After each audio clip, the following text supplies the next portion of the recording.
இதுபோல பல இடங்களில் நம் மக்களை இந்த மாதிரி ஆக்கிரமிப்பு என்ற பெயரிலே வாழ்விடங்களை விட்டு வீடுகளை இடித்து சொந்த நாட்டுக்குள்ளே நம்மளை அகதிகளாக தொடர்ச்சியாக அவங்க அலைய விட்டுக்கிட்டு இருக்காங்க. நீங்கள் இன்றைக்கி தான் இந்த போராட்டத்துக்கு வந்திருக்கீங்க. நான் இது மாதிரி பல வீடுகள் இடிக்கிற போராட்டத்தில் பங்கேற்ற ஒருத்தன். அதனால் தைரியமாக இருங்க. நீங்கள் அழுது கதறி இந்த வீடு இடிப்பை தடுக்க முடியாது. உங்களுக்கு யாருமே இல்லைன்னு நீங்கள் நினைக்காதீங்க. நான் இருக்கேன். எனக்கு பின்னாடி பல லட்சக்கணக்கான மக்கள் உங்கள் பின்னாடி நிற்போம். நம்மளை மீறி தான் இந்த வீடை இடிக்கணும். இவர்கள் ஒரு ஒரு ஒரு முறையை வச்சுக்கிறாங்க. எப்படின்னா, யார் வழக்கு போட்டான்னு தெரியாது. யாரோ போய் இது ஏரி ஆக்கிரமிப்பு அப்படின்னு ஒரு வழக்கை போட்டு நம்ம பல முறை கேட்குறோம், இது ஏரி ஆக்கிரமிப்பு. சரி, ஆக்கிரமிக்கும் போது என்ன பண்ணி கொண்டிருந்தீர்கள்? ஆக்கிரமிக்கும் போது எங்கே போனீர்கள்? முதலாக ஆக்கிரமித்து ஒரு கல்லை எடுத்து வச்சு வீடை கட்ட தொடங்கும் போது, இது ஏரி, இங்கே வீடு கட்டக்கூடாதுன்னு நீங்கள் தடுத்திருந்தா என் மக்கள் வேறு இடத்துக்கு போயிருப்பாங்க. அப்போ இங்கே கட்ட அனுமதித்து இந்த கட்சி மாமன்ற உறுப்பினர்கள், இந்த கட்சி சட்டமன்ற உறுப்பினர்கள், இந்த கட்சி மாவட்ட செயலாளர்கள், இங்கே இருக்கிற அதிகாரிகளுக்கு தெரியாமல் எமது மக்கள் இங்கே குடியேறினார்களா? ஆக்கிரமிப்பு என்றால் இந்த மின் இணைப்பு கொடுத்தது யார்? இந்த சாலையை போட்டது யார்? குடும்ப அட்டை கொடுத்தது யார்? வீட்டு வரி வாங்கியது யார்? வாக்காளர் உரிமையை, வாக்காளர் அடையாள அட்டை கொடுத்தது யார்? வரி வாங்கியது யார்? இவ்வளவும் 40 ஆண்டுகளாக வாங்கிய ஒரு அரசு திடீர்னு ஒருத்தர் இப்போ என்ன பண்ணாங்கன்னா, அரசுனா நம்ம அரசு எதிர்த்து போராடுவோம். ஆனால் நீதிமன்றத்தில் போய் வழக்கை போட்டு, நீதிமன்ற உத்தரவு, சட்டம் சொல்லிருச்சு, நீதிமன்றம் சொல்லிருச்சு, கோர்ட்டு சொல்லிருச்சு என்கிற இந்த முறையில் தான் பல வீடுகளை இடித்து வெளியேற்றிருக்கிறாங்க. இப்படி பல வீடுகள் இடிப்பு போராட்டத்திலே நின்று போராடி தடுத்தவன் என்கிற முறையில் சொல்கிறேன். இந்த தடவை இந்த வீடை இடிக்க விட மாட்டோம், இடிக்க போகிறது இல்லை. நீங்கள் தைரியமாக இருக்கும். அது தீர்ப்பு எப்படியும் வரலாம். இங்கே பாருங்க, பல இடங்கள். இங்கே மட்டுமா? அங்கே மதுரையில் ஏர்போர்ட்டு கட்டுறதுக்குன்னு வீடை இடித்து கூப்பிட்டுக்கிட்டு இருக்கான், வா இங்கே அப்படின்னு. முல்லை நகருக்கு ஓடியா அப்படிங்கிறான். ஏன்னா இதே தான் வேலை. இந்த நிலத்திலிருந்து நம்ம மக்களை செம்மஞ்சேரி, கண்ணகி நகர், கல்லுக்குட்டை, பெரும்பாக்கத்திற்கு வெளியேற்றியவர்கள் இவர்கள் தான். இது ஒரு ஏரி ஆக்கிரமிப்பு அப்படின்னு சொல்லி இடிக்க வர இவர்கள் தான். பரந்தூர்ல 12 ஏரியை தூத்து விட்டு ஏர்போர்ட் கட்டுறதுக்கு துடிக்கிறார்கள் இவர்கள் தான். நீங்க வல்லூர் வட்டம் பார்த்திருக்கீங்கல்ல, அது ஏரியை தூத்து தான் கட்டப்பட்டிருக்கு. இப்ப நான் ஒரு வழக்கு போட்டேன், ஏரியாவுக்கு பேர் அது லேக் ஏரியா தான், அதை தூத்துட்டு தான் இங்கே கட்டடம்லாம் கட்டியிருக்கு, இடிங்கன்னு வழக்கு போட்டால் நீதிமன்றம் என்ன சொல்லும்? இடிங்கன்னு சொல்லுமா? சொல்லாது. ஏன்னா அங்கே வசதி படைத்தவர்கள், பணக்காரர்கள், அரசியல் செல்வாக்குள்ளவர்கள் வாழ்கிறார்கள். இங்கே அடித்தட்டு மக்கள், உழைக்கும் மக்கள், அவங்க சொல்கிற மாதிரி தினம் வீட்டு வேலை செஞ்சு வாழ்கிற மக்கள். நமக்கென்ற அதிகாரம் இல்லை, ஆள் இல்லை, குரல் எழுப்ப ஒருத்தனும் இல்லை. ஆனால் உங்கள் உடன் பிறந்தவன் ஒருவன் இருக்கிறேங்கிற இதை மட்டும் நீ எனக்கு மறந்துடாது. ராத்திரியா இடிக்க வந்தாலும் ராத்திரியா வண்டி எடுத்துட்டு வருவேன். உங்களுக்கு புரியுதுன்னு நினைக்கிறேன். எங்கே இருந்தாலும் நான் வர தாமதமானாலும் என் பிள்ளைகள், என் தம்பி தங்கச்சிகள் உடனே வந்து நிற்பான். நம்மளை மீறி தான் வீடை இடிக்கணும், தொடணும். அவன் நோட்டீஸ் ஒட்டுனதாக தான் இருக்கும். ஒன்றும் பண்ண முடியாது. நீங்கள் தைரியமாக மட்டுங்க. அழுவது, கதறுவது, கண்ணீர் வடிப்பதை முதல்ல நிறுத்துங்க. அதனால எதையும் சாதிக்க முடியாது. நீங்க ஒருத்தர் உயிர் விட்டுருக்காரு, அதனால என்ன பயன்? அந்த குடும்பம் நடுத்தரம் நின்று அழுகிறது, நம்ம எல்லாம் அழுகிறத தவிர எதையும் சாதிக்க முடியாது. ஏன்னா உயிருக்கு மதிப்பளிக்காத ஆட்சியாளர்கள் இவர்கள். உயிருக்கு மதிப்பே தரமாட்டாங்க. நம்ம ஒன்றிணைந்து மொத்தமா நின்று போராடுவோம். கைது பண்ணி போகலாம், வரலாம். அதெல்லாம் நீங்க எதை பத்தியும் கவலைப்படாதீங்க.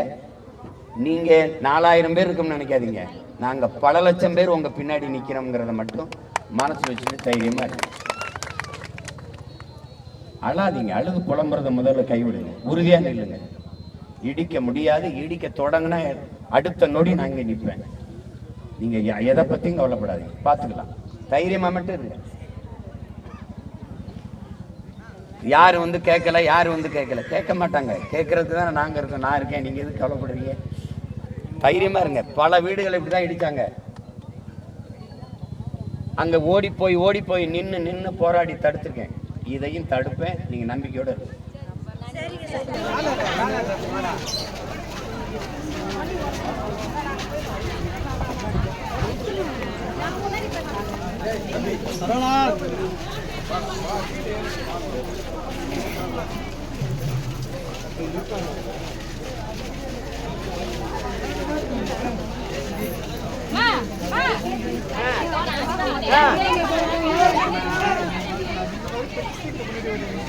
நான் வெளியூர்ல இருந்தேன்.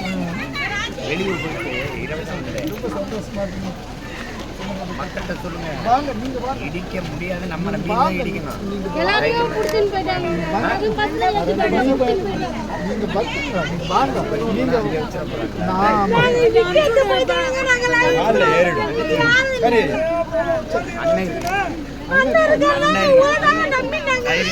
தைரியமே அழாது.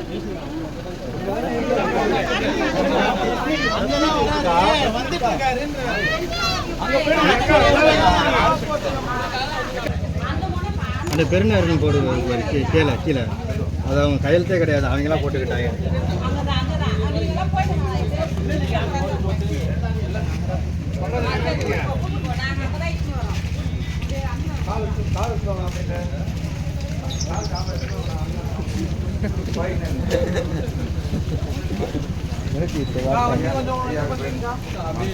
அக்கா வண்டி கொஞ்சம் அப்படியே நில்லுங்கண்ணா, அப்படியே நில்லுங்க, வண்டி போயிடும்.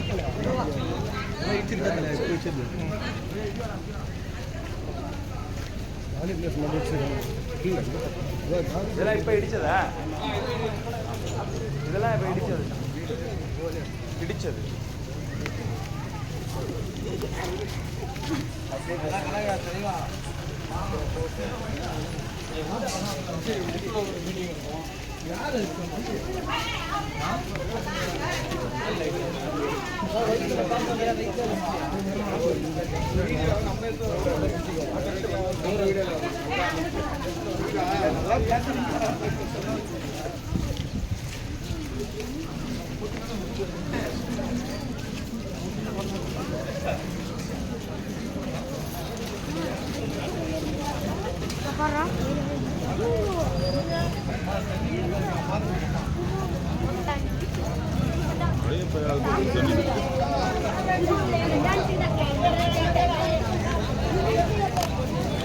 இவர்தான் இந்த சைடு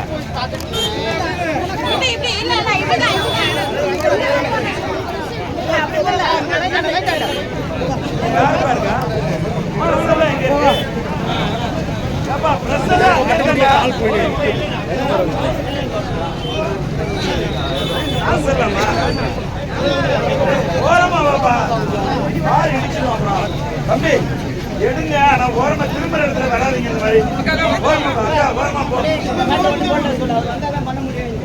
திரும்ப இடத்துல நிக்காதீங்க, இடிச்சு வண்டி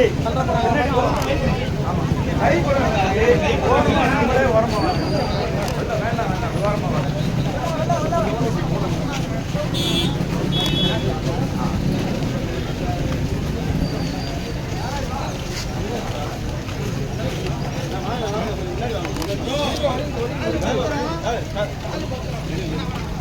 ஆமா காலை உள்ள